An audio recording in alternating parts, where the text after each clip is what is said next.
You good?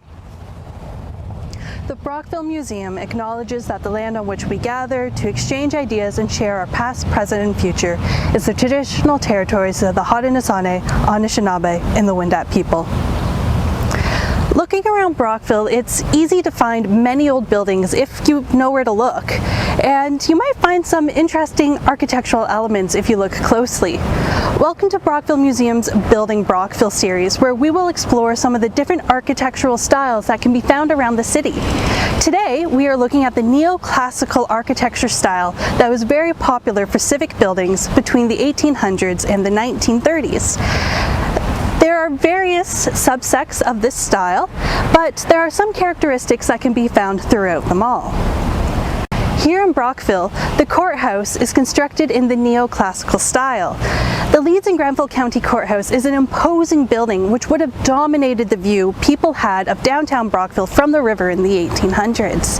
It was designed by well-known Toronto architect John Howard and constructed by Benjamin Chaffee, a local contractor who built this building from 1842 to 1844.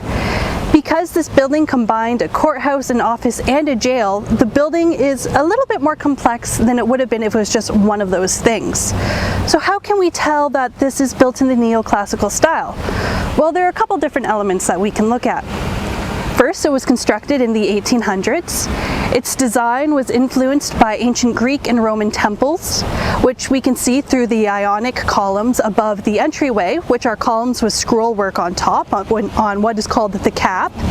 These columns are part of a pillared portico, which is a overhanging roof-like structure.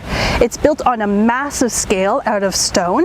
The original center block, it has a symmetrical floor plan with 5 bays, which are openings created by doors or windows, and it's flanked on either side by wings that have 3 separate bays each. Now, neoclassical buildings are usually very simply decorated. They don't have any ornate ornamentation or towers or things like that to them, which we can see in the courthouse. They have flat roofs or very low pitched roofs, which is something that most neoclassical buildings have. Some of them also have a dome, which we don't have on this one. What we do have is a projecting pediment instead, which is a triangular gable on the top. And we can see, of course, on top of that, we have our Statue of Justice, which we call Sally Grant here in Brockville. On a much smaller scale, the George Malek House, now Noble Suites Hotel, was built in the 1840s and also is considered neoclassical. We can identify that this is neoclassical from a couple different things. The large amount of space dedicated to windows in the facade that are large paned are larger and more abundant than those that you would find in a Georgian style home, which was the style that preceded the neoclassical style. And you also have the portico, which is off-centered.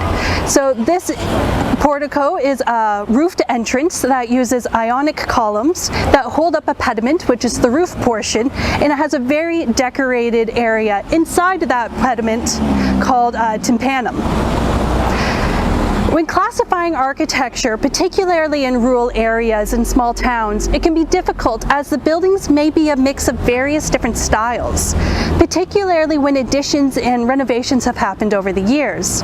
Styles did not change overnight, and often they overlap as tastes change and people combine elements of different parts together.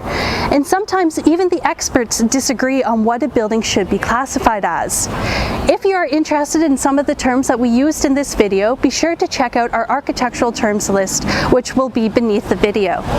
There are also very good examples of neoclassical buildings here in Brockville, so if you do go out to explore our local architecture, we do ask that you mind private property.